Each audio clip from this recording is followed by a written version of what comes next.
All right, and welcome to the Nerds at Night podcast. Tonight, instead of Fireheart47 joining me, I've got one of my friends, Kenny, joining me, largely because Kenny knows a lot more about wrestling, and that's mostly what we're talking about tonight. A couple of the quick things, game releases this week. The only big one really was No Man's Sky. Hope to tell you more about it as soon as I can actually get it downloaded and played. And as usual, with it being summer, there's nothing else really. So, Kenny, you want to go ahead and say hi to people? Hello.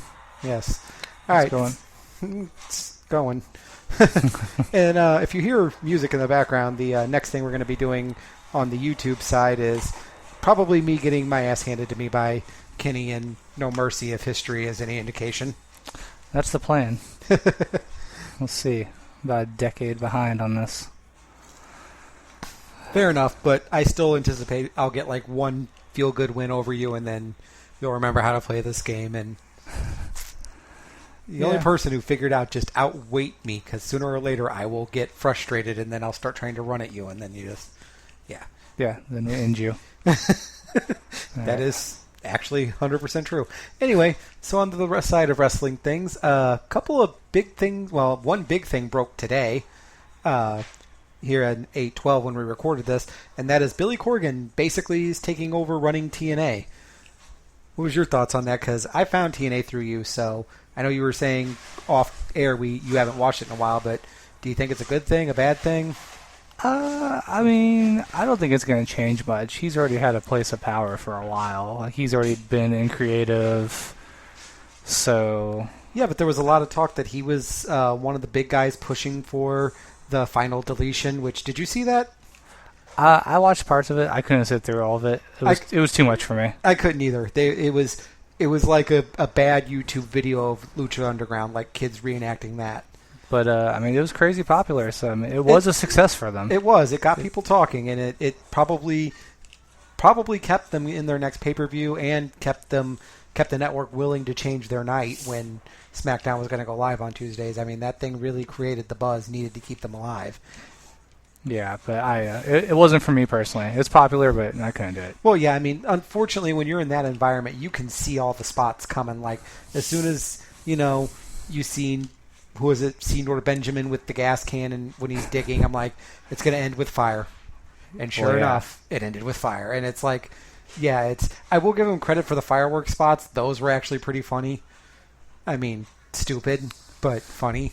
Yeah, the Broken Matt Hardy character he's just... Stupid, but funny. Yeah. He's an internet meme now, is all he is. He is. If you ever go in the Squared Circle subreddit, like... Oh, yeah, I've seen. It's nothing but deleted and dilapidated boats and whatever else he said. I don't even remember. Yeah, him on the lawnmower, which was... The comedy surrounding everything around the quote-unquote match was great. It was the match itself that showed that these two guys are getting old. Oh, definitely. Plus, this is the 9,000th time they feuded, so... Yeah, it's time to move on from that for sure. It is. Now, I personally, my opinion is I know Billy Corrigan was getting, and this is all the backstage rumor stuff, so you've probably seen some of this on the subreddits, and I think they had mentioned it in one of the visuals for No DQ, that he seemed to be getting frustrated with having ideas that Dixie was shooting down, on top of the fact that the biggest reason TNA hasn't been sold yet, rumor-wise, is they've been trying to keep it in the deal where Dixie maintains some kind of power. I've seen those rumors. I don't know. I honestly don't know much about that. Yeah, I'll be fair. I want to believe that nobody, no business like Panda Energy, their actual owner, would go, yeah, we won't sell to you just because you want this one person or because we want this one person to keep a job.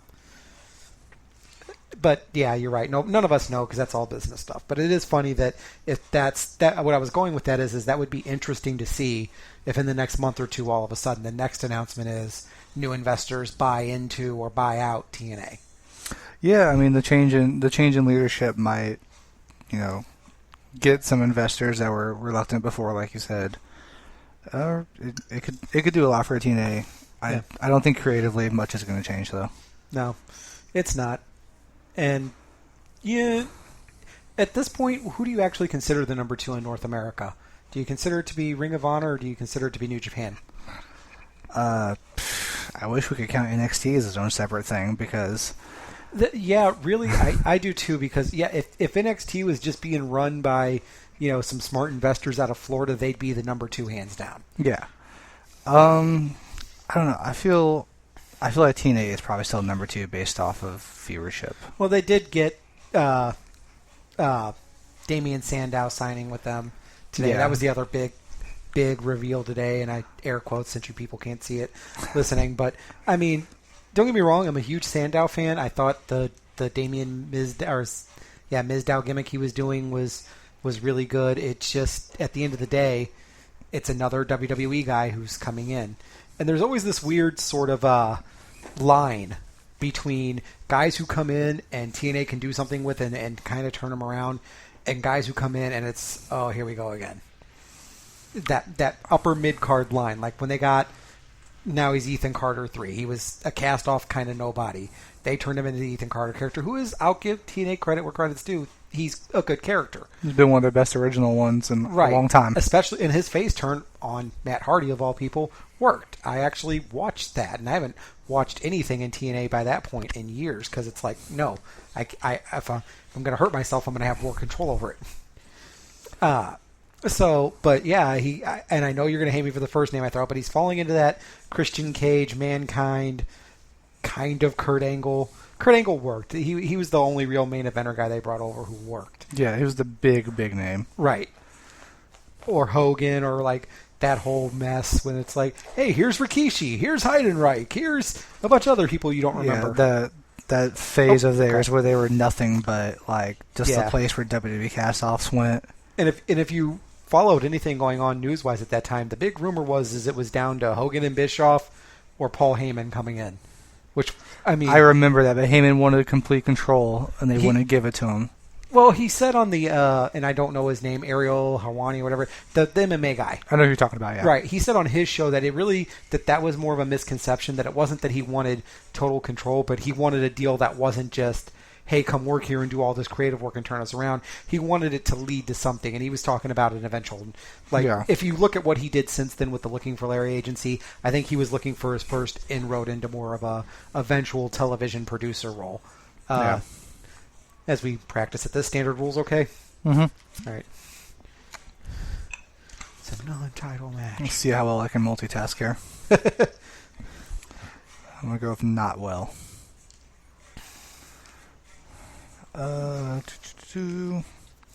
Yeah, Sandow, I don't know how well he's going to do in TNA. His most popular gimmick was copying other people. Is that going to work again? Well, his most popular gimmick to the casual fan is his most popular gimmick to people who are hardcore fans, which is about all TNA has left, is the I'm better than you genius 2.0. Intellectual savior. Yeah. Right. And it does look like, based on that first promo, he's going like kind of completely different from either of those. Yeah. And that could be the thing that saves him, because he got above that line that usually doesn't work in TNA. Because they get complacent and they try to coast on, hey, remember this guy? Hey, he was this over there. And it's like, why do you care what he is over there? The one smart thing you have to give credit to Vince for is, for the longest time, if you were in any level of an actual competing company against him, you didn't know it as a casual fan. He would not say, AJ Styles was in TNA.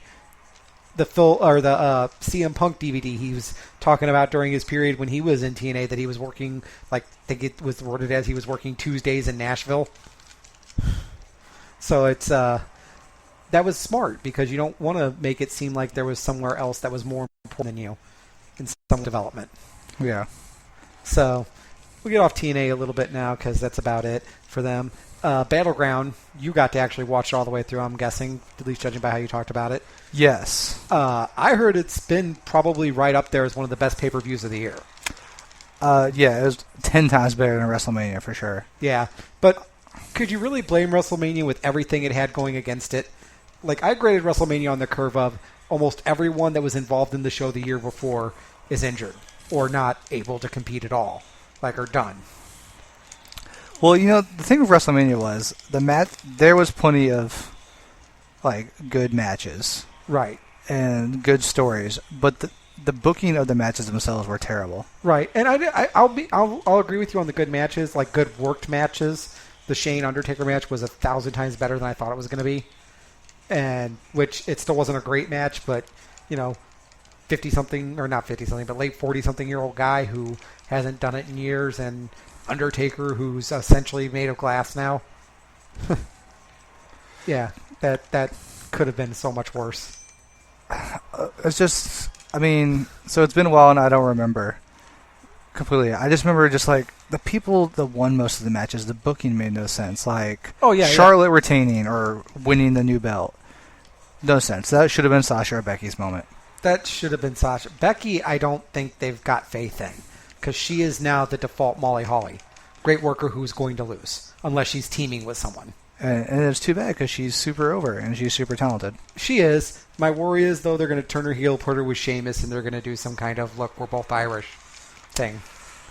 Yeah, that's possible. Anything's possible in WWE. But we're going to pray that doesn't happen. We are. Maybe they'll get Sarah Schreiber. Oh. For those playing the home game, Sarah Schreiber was the girl that Seth Rollins tweeted his penis to and then had a bunch of Nazi stuff, and now she's gone.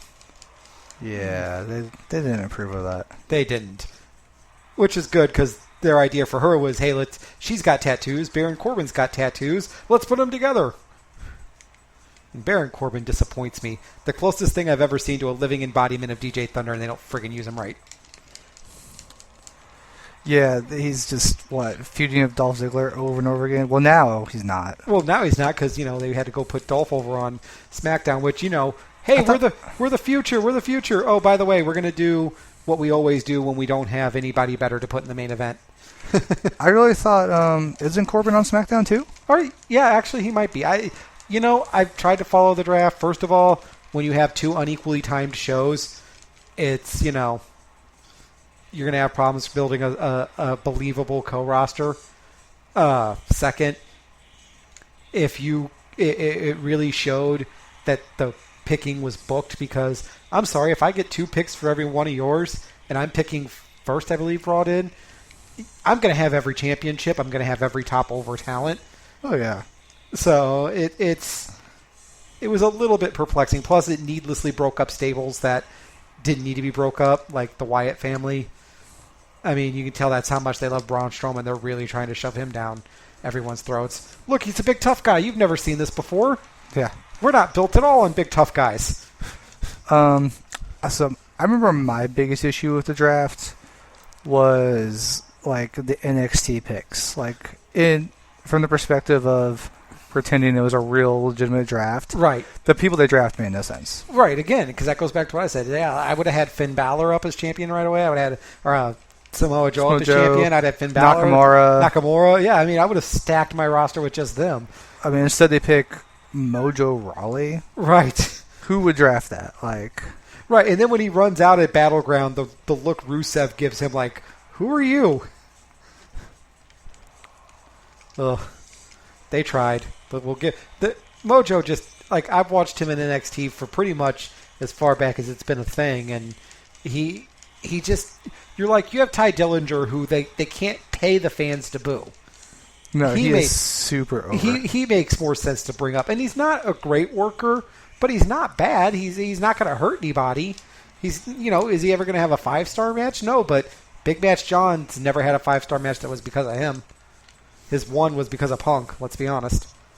The great Chicago Fire that he started when he did the Summer of Punk in WWE, which was an abomination. Yeah. Let's have you come back in 8 days, and then let's have Kevin Nash and Triple H screw you over. Yeah, as soon as they put them into that, it was just... It's such nothing. Potential. And then, 2 months later, him and Triple H are basically buddies during that whole, you can't be COO anymore angle. Or roughly around that time, my memory is, I don't remember either. I haven't pinned you yet, just because up until literally 2 seconds ago, could not remember how. That's good. I can't remember how to do anything. I can't think to talk and do things in this game at the same time. Yeah, I don't want Bob to try to kick out. I took 5 finishers. Right. Well, we're getting near the, I think, acceptable time limit on this. A couple more points, and then we'll get out of here and let you do a few proper practice matches so you can divide your effort for the YouTube video. Because it won't be fun if I went, wait, damn, what happened? Oh, anyway. So what else is going on? So the Shield triple threat main event. Yeah. It's sad that it wasn't at WrestleMania because that's where it belonged. There was no way you could get that to go at WrestleMania and have enough casual interest. We would pop for it. You know, the people who they've got, no matter how many times they trot out crappy booking. I think if they'd done it a year ago, they wanted to. I think they wanted to. Fresher to it, but yeah. But the main event was good. I'm really pleased Ambrose won. They needed Ambrose to win. As much as I don't like that they just threw Ziggler in to fight him as his first major feud because it's not new. It should have been somebody else who's new to the main event picture. Let's do like a tornado tag where we're on the same side. Yeah, I just thought about that, actually. Better practice, I think. Right, because, we can cover each other. Yeah. Unless we go up against Dude Love and Cactus Jack. Whatever, bring it on. We're undefeated on hard, defending tag belts every day. This will be funny. Let's do these two. Why are we both down? Yeah. Why did we lose? And how crazy was watching Reigns eat like 3 clean pinfalls in a month. Oh yeah, that's definitely Vince doesn't believe in you anymore. Yeah, that was you've messed fallen. up, son. You've fallen. Right, but then again, here's the thing, and the part of my brain that appreciates good bookings laughing at this, the part of my brain that hates him, even before he broke up from the Shield and all that, is crying. This is going to be his road to being the mega babyface they want him to be. They're doing it right. They can't copy and paste him into Stone Cold's old storyline because that era doesn't work anymore. As much as I hate to direct people to better things, look up Adam's pipe bomb on YouTube about Roman Reigns in the PG era versus TV-14 because he kind of talks about that. The wrestling in PG-14 era WWE sucked because they could always fall back on shock value. What crept up at the same time as going PG, straight PG, was it got more about who can wrestle better, even in the casual fans' eyes, because of MMA, and that's where Reigns always fell short. Yeah. He wasn't the best worker. And to get back to the point I was trying to make is, it was nice watching him eat 3 clean losses. It was nice, knowing he's down, but I'm actually getting more intrigued by him because it's like, well, now he's in a U.S. title feud. He's going up against an actual believable person. If they book him right, where he'll take a couple losses along the way to winning, you'll see that casual fan support go the way that they want. Yeah. So interesting trivia note. I don't know if you saw this. I saw somebody mention this on Reddit. So all 3 members of the Shield pinned another member of the Shield to win their first title. Mm-hmm. I was like, yeah. I don't know if that was on purpose, but it should have been because it's pretty perfect storytelling. Somebody will point that out, and it'll wind up because anything they'll claim it was on purpose. Anything they can do once, they'll do again. So when they do this at Mania, when they somehow have the 3 of them do it at Mania, whether it's as champions or whether it's as just a special attraction match for inner promotion, they'll because by then Reigns will be back down in NXT. No. Yeah, I don't think he's ever going to fall that far. He'll be released before that happens. Right. We can dream. Come on, Ken. Nakamura, Bamoye to Reigns like 4 or 5 times. I picked Tornado, or I may not have. We drew. It's the state of you looking at this game. You know what's sad? Still more fun than some of the crap they had going to the WWE brand of games. Oh yeah, this is still better than almost all modern games. No tag. Perfect. I mean, I'll give 2K15 credit. It's finally on the upswing, but man, it took a while. Or 16, I mean. 15 was just atrocious. 15, I was like, I'm over this. I haven't played 16 yet. I'll give it a try once I get it for free later this month. Should be a couple days, actually. Yeah, it's not the best by any means, but it's certainly better. Well, it doesn't have CM Punk in it, so. Was last year the last one with it, or was it 14? It was 15. And you know what? You're going to hate me for this? F CM Punk. Because he did exactly what he was bitching about. I'm tired of veteran guys or old guys coming in because they have a name and taking young people's spots. By the way, I'm going to skip every other way to get into UFC and and just use the fact that I'm CM Punk to get this place in. That's cool, right, guys? At least he's not in the main event. He's on the main card, and that's pretty much the same as being in the top 3 or 4 matches. In UFC, it is because they're 4-minute matches, dude, at best. I mean, very rarely do they quote unquote go the distance for that style of show. So actually, getting to be on the main card in one of your first fights, and it's the only somewhat saving grace is that this isn't the first time they've done it. Kimbo Slice was given, even though the only way he was ever going to get in was to win the Ultimate Fighter. He didn't, and they still let him have a main card couple of fights to prove. I think more to prove he couldn't than to see if he could, but they still tried. Okay. So I don't watch UFC, so I honestly couldn't tell you anything about it. I don't watch it. I can't really watch it because there's no story there. We're going to build up this personality to be an unbeatable beast. Oh, look, they got beat. Who's next? Yeah. So it's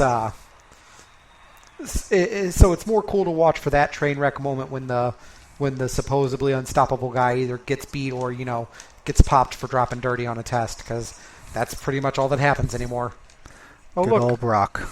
Yep, Brock. Not Overstein, but the other guy who was supposed to be in the main event of that show. Was it like Jones or something like that? Yeah, John Jones. And I like Lesnar's opponents. This is the 3rd time I fought a proven cheater. Can I get their payday, please? And I was looking at it you know what? Yeah, give it to him, because he hasn't dropped clean, or hasn't dropped dirty, so yeah, let him have it. Yeah, makes sense. But I knew something was going to be up as soon as you found out that part of Lesnar's contract for that fight was he got an X amount of I think it was like a 2-month freeze on testing or something.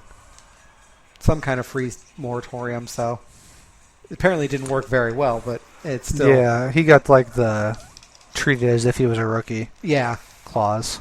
Yeah, so he's lucky in that regard. Wow, I am not doing well. Well, anyway. Stop talking so much and concentrate. I'm concentrating. You lost last match. I'm just getting beat up by a heavyweight because I slipped up and forgot about how bad light heavyweights suck in this game. I haven't played this game in a decade. That's my excuse. Ow. Oh, yes. The often fatal nose grab in this game. Why are we fighting the 2-man power trip again? I felt they were a safer choice than, the Mankind alter egos. I was apparently wrong. Triple H always goes over. Was it around, what was it? Here Comes the Pain. We were joking the shovel should be a finishing move for him. Oh, yeah. No, that I remember what it was too. Every Elimination Chamber match he always ever beat did, me. he would beat you. We killed him in just one pedigree out of nowhere, and I'd be pinned, Yeah. Let's not talk about that. Hey, if I'm willing to admit how much you beat me, you can accept the fact that, Triple H for some reason had an anti-Kenny code. I don't even know what's going on anymore. How do you change focus? C right, I believe. Yep, okay. Let's double team this fool. When you're done getting your ass kicked. Right. Oh, never mind. Triple H is like, hey, wait a minute. I recognize you. If we lose and you're pinned by Triple H. It's not happening. I've got this. I'm pretty sure I'm doing better than you. You are. I will give you that. Not by much stamina-wise, but you are holding your own overall better. Why did I give these moves? Oh, yeah, because I actually attempted to make believable characters and not just the best offense for this game. I love how this game blissfully didn't care if you made a son of a bitch 500-pound super heavyweight. You could give him all the flippy moves you wanted. But anyway, we're getting off topic for the podcast we've been recording of recent wrestling news. Now, one last topic I want to bring up. NXT. Great. But they have pretty much taken everyone of value. You've got Bobby Roode, who's still got to learn the WWE style. You got Nakamura, who you almost never want to see him leave NXT because they're not good at booking Asian talent to be anything other than comical Asian characters. So I will say I think they've got more talent. Ty Dillinger is over like crazy. He is. Obviously, Nakamura, Rude is over. No, I should say I am like 2 months behind on NXT programming, so the most up-to-date stuff I don't know a lot of. I haven't seen Rude's official debut. No, I will admit to missing that, but he's definitely. I mean, I've kept up with it even when I don't get to watch it, and he's definitely not hurting down there. I hope Eric Young comes back. I think they could do a lot with him that nobody else is. If they let the people who have been writing it continue to write it, they could really get a lot more out of Eric Young than I think any other North American promotion ever would. Asuka's still great. I was the only one cheering when she beat Bayley. Probably because you're a monster. She wasn't heel. But it's Bayley. She was fighting. She was fighting Bayley. That means she was heel. I wanted Bayley to win because you know what I was hoping would happen? Bayley goes to the main roster, 4 horsewomen, fatal 4-way. Exactly. That would be amazing. See? There's no arguments there. That's next year's Mania. If that's not next year's Mania, man, Vince needs to retire. You could argue that no matter what. Well, yes, but we'll add that to the ever-growing list of reasons why. Because I never thought I'd say this, but damn it, Triple H is finally good at something. Besides, marrying. Son of a bitch. And beating up Kenny's. True that. Why am I so dazed? I haven't even taken that much damage. You're Kenny, and it's Triple H. Come here, Stone Cold. We're trading. He's going to get a sledgehammer literally out of nowhere. You're just going to see his fist morph into a sledgehammer and hit you. You're letting him beat me with whatever that is. Poor collision detection. In reality, I've kicked him in the back of the head like 3 times. He's going to pedigree you. He is. They just threw me out of the ring. We're going to lose. Oh, the ever-popular in this game nut shot, followed by the easiest way to burn through a special. Now he's going to pedigree me. Great. You're outside the ring. He really did just try to pedigree me. Well, we really, to finish up, so, NXT, I think, has a chance at really remaking new stars. Going back to Ty Dillinger for a minute, they tried to get that, Aldea Cien or whatever? Yeah. He wasn't Mystico, that was the original Sin Cara. Right. Yeah, he was a famous guy, he was a famous Lucha Libre guy. On the Indies, yeah. Yeah, I cannot remember his name. It's not Ricochet. No, it's not Ricochet. I can't remember either. But anyway, he was, they're wanting to get him over as a babyface, and they put him against Ty Dillinger in his first match. And everyone was confused. Yeah, I mean, he got cheers for sure. He did, but Ty was way more over. Yeah, it was heartbreaking to the fans that Ty lost to him, even though they should have known it was coming. Yeah, I mean, and that's the only problem with NXT booking is it's pretty it's a formula. Like the debuting person at a takeover is going to win. Right. Speaking of, although they have had one guy that so far they were misstepping with a little, but it seems like they're starting to turn around on, and that's Austin Aries. Yeah, he turned heel, right? Yeah, and he did it, but I think he should have did it at TakeOver. When he got beat by Nakamura, he should have turned on. He should have swerved then. It would have made it a little bit more. Let's double team this guy. It would have made it a little bit more memorable. Can you double team outside the ring? Oh yeah, I guess you can do the basic ones. Yeah, he should have. He should have put the boots to him then. I mean, his turning, how he attacked No Way Jose when he turned on him, and God, it's just saying that name hurts. I mean, he's a cool character to watch, and he's definitely entertaining in the ring, but it's like, that's the best you could come up with for a name. Yeah, it's pretty god-awful. When he turned on him and he kicked him off the announce table when they were having their little dance-off. Is that what happened? Yes. Again, I haven't watched, so. Like, it was a whole promo about, he was trying to remind Aries that wrestling should be about fun, and of course, when Aries agreed with him, yeah, you're right. Thank you for reminding me of what this is about. I'm like, and he's gonna swerve, and sure enough, he gets up on the table and starts dancing, and Aries basically kicks him off of it. I'm like, dummy. Wrestling is stupid sometimes. How did you not see that coming? Why did you let Austin beat you up? I didn't. See? His shoulder is mine. No. Oh, I know what you're talking about, but still. Why do you let Triple... Like, every time I start making headway, You let Triple H get me. I was trying. It's collision detection. I know. That was your excuse, right? It was, because it's accurate. Although, I do admit sometimes I miss this kind of collision detection where you couldn't openly interrupt moves. Because getting kicked out of everything you try in a tag match in the newer games gets a little bit aggravating. Is that how it works in them? Well, yeah, it's been that way since the tail end of the PS2 era. It's been a long time. Where it's like, hey, you're setting up for just a regular move. I'm going to go ahead and kick you in the... Oh, wow, we get pin outside. Oh, yeah. If we weren't getting counted out, hardcore was turned on. So the pedigree outside was a bad thing. Yes, it was. I didn't realize that until I realized we weren't being counted. Oh, the Rock jumping clothesline. The most brutal running move in this game. Because it is so hard to pinpoint the block time on it. And it just does insane damage. Yeah. Anyway, so yes, NXT I think will survive. I mean, it's always going to be the spot where you can be an indie fan and still enjoy mainstream wrestling quality. Because, that's the new Monday Night Surprise. Sting was the end of the old guys coming over to WWE.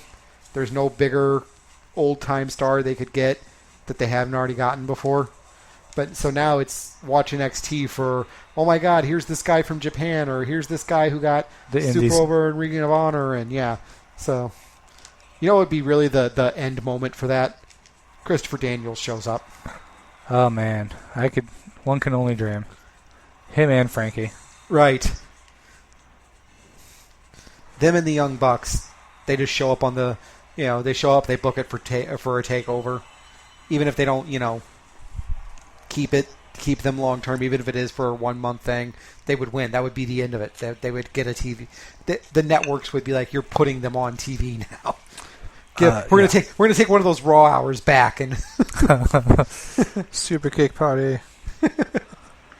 All right, well that's enough for the podcast part. Join us as we actually divide our attention properly between talking and the game we're playing on the YouTube channel when we actually see Kenny probably beat the hell out of me.